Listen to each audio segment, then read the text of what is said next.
What is up, Watch fam? I'm Christian from Theo and Harris, and welcome to Rant&h. Today we're going to be talking about a Seiko re-release of the Steve Jobs watch. Before we do, a quick wristwatch check. I'm actually wearing a personal watch. I'm wearing my vintage Cartier Santos Dumont. This watch is from the 80s. To me, what is so impressive about this example, well, why I love vintage Cartier so much is because of their, ownership of some of the most historically refined watches ever. They're written off oftentimes as a fashion watch, but the reality is they are one of the more significant and important brands in the world. This watch is beautiful, in my opinion, because of the case finishing. If you have a look, there's just a juxtaposition of a satin and a brushed, finishing and or polished and satin, or whatever the two are, and I think that it's absolutely beautiful. So this is a personal watch. This one is not for sale in the watch shop at theoandharris.com, but tomorrow we have 5 amazing vintage watches coming. So be sure to check out the shop, if not to buy, just to look at some watch porn. So check out the shop tomorrow morning at 7 a.m. But let's get into today's rant. Okay, this is going to be a relatively short one, and it's going to be, I don't know who's watching this, but I think that of all the people that are, maybe this will help one person make a lot of money. So here it is. Seiko is re-releasing the Steve Jobs watch. Back in the day, Steve Jobs wore, and is famous for wearing in a certain photo, a Seiko, right, with a white dial. It was 33 millimeters. I don't think any change. It's 33 millimeters with a black stainless steel case and a quartz movement, 3 hands, ticking, ticking, ticking, and that watch has become famous. It sold at auction for over $40,000 last year, I believe. Obviously, this is a very important watch. You have a watch that's basically worthless otherwise, a watch that would be worth $3 on eBay, because it's just a vintage Seiko quartz with really no significance. Selling for $40,000, right? And of course, that sold so high because it was the Steve Jobs watch. But also, these watches are pretty rare. You can't really find them. I think that, I don't know what the production numbers were. It is absolutely possible that there's some genius out there that's hoarding thousands of them. But as far as I know, these watches are very hard to come by, the original ones. So now, Seiko is re-releasing, I guess just a reissue. Like Jaeger-LeCoultre has done the Geophysique, and they've done the Reverso, and everyone has done everything recently as far as re-releasing. Seiko has hopped on the bandwagon of the re-release. So they're re-releasing 2 separate models. Well, I think 4 models technically, but 2 different sizes. The original 33, and now I think a 37 or a 37 and a half. My fundamental thoughts on that, I wish they would just keep it with the 33.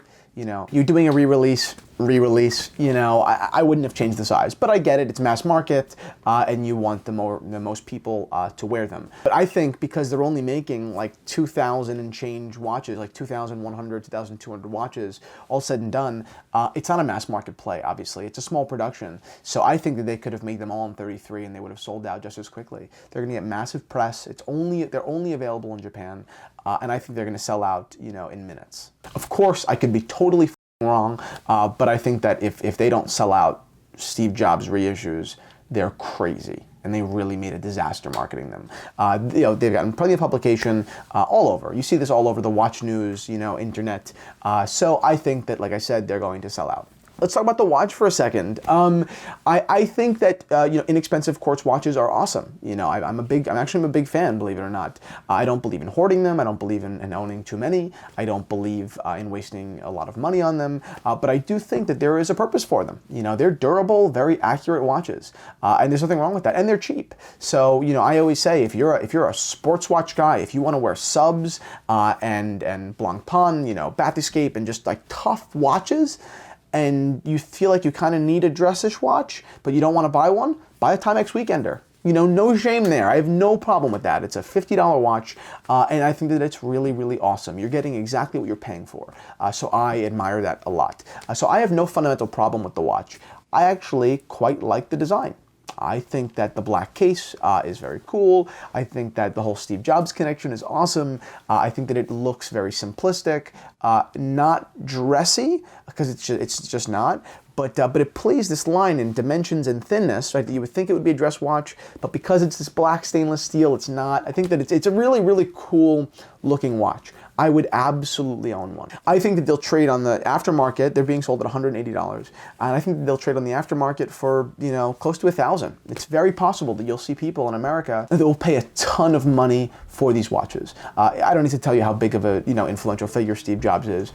People, I think, are going to eat this up. But here's what I think. Here's where my advice comes in. I think that if one of these people, right, one of these like Kickstarter or whatever, people that have connections where they could have a watch produced quickly in a couple of months, I think that it's a wonderful opportunity to jump on this. To basically go as close as legally possible to the design of this watch.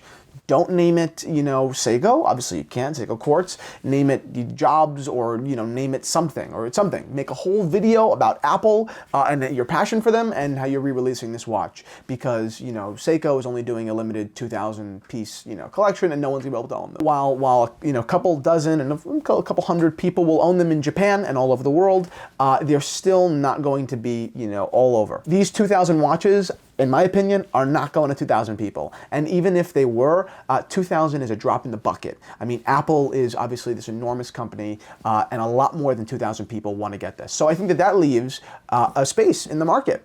I think that that leaves an opportunity for someone, anyone with some ability to give narrative, and anyone with some connections to produce a watch. It gives them the opportunity on a silver platter to say, I love Steve Jobs. I love this. I love that this watch sold at $44,000. It's the most influential figure of all, you know, technological history. Yada yada yada. The whole narrative. And Seiko re-released the watch, but only to very few elites, and that's bullshit. You know, Steve Jobs has changed the world, not just the world of those people who can afford, you know, those 2,000 people who can afford to buy these watches. Everyone deserves to, you know, to wear the Steve Jobs watch. Something bullshit like that. You know, you know, with some time and some elbow grease and some creativity, there's a tremendous video to be made. Whether that's through Kickstarter or through a retail shop, that's totally up to you guys. But I think that Seiko's decision to do this limited run, and people are going to hoard them. You know, people are not going to have one. There are going to be people that have 40 of them. There's no question in my mind. That creates this, I mean, a desire, a need in the market, or a space in the market for someone to swoop in, create a very similar watch, make a great video, and sell a ton of them and make a lot of money. These watches cannot be expensive to produce. I mean, I don't know what production costs could be on a inexpensive Japanese, you know, quartz watch. I've heard around, you know, $60, $100. So and I bet you can sell them for $240, $260, $280. I have no question. I mean, if Shinola goes for nearly $1,000 now, $580, I mean, come on. You're gonna tell me that if you make a killer narrative and you make just some tremendous social outreach and reach out to blogs, people aren't going to buy them? People are going to buy them, no question. And they would sell so many because it's not about watches. It's about Apple. And that would be the kind of the core messaging. Like, yes, watches are cool, but Apple and Steve Jobs and revolutionary and think different and Miles Davis and all, and Albert Einstein, that would be it. So it's not like you're not refined to the small watch fan community. I mean, or confined. You have, I mean, there are no boundaries. I mean, you can sell to almost anyone in the world because we live in a world that's just been totally changed by Apple. I mean, Apple's present everywhere. I mean, you know, everything. I mean, look, everything I own, I mean, digitally is Apple. You know, so would I buy a System 51 even though I like it more? Probably not, right? I love System 51s by Swatch. It's a cooler watch, but I haven't pulled the trigger because to me it's not emotional. But who knows? If there were someone with a good enough knack for a narrative that could sell me a Steve Jobs watch, I might just buy it. And if I might just buy it, I think a lot of people would. Not because I bought it, because I'm a more difficult person to sell to. A lot of other people are relatively, you know, relatively easy. So that's why there's this opportunity, because it's so much larger than watches. I mean, it's Steve Jobs. And I'm the idiot that's literally giving this idea away. I'm getting yelled at by Anna right now saying, why don't we just do it? Like, we can do it, you know, it's literally. But I don't want to do that. I have plenty of stuff on my plate right now. If you want to do it with me, then let me know. If you have some connections, we can hook up. But still, there is a tremendous opportunity here, and I think that someone's going to do it.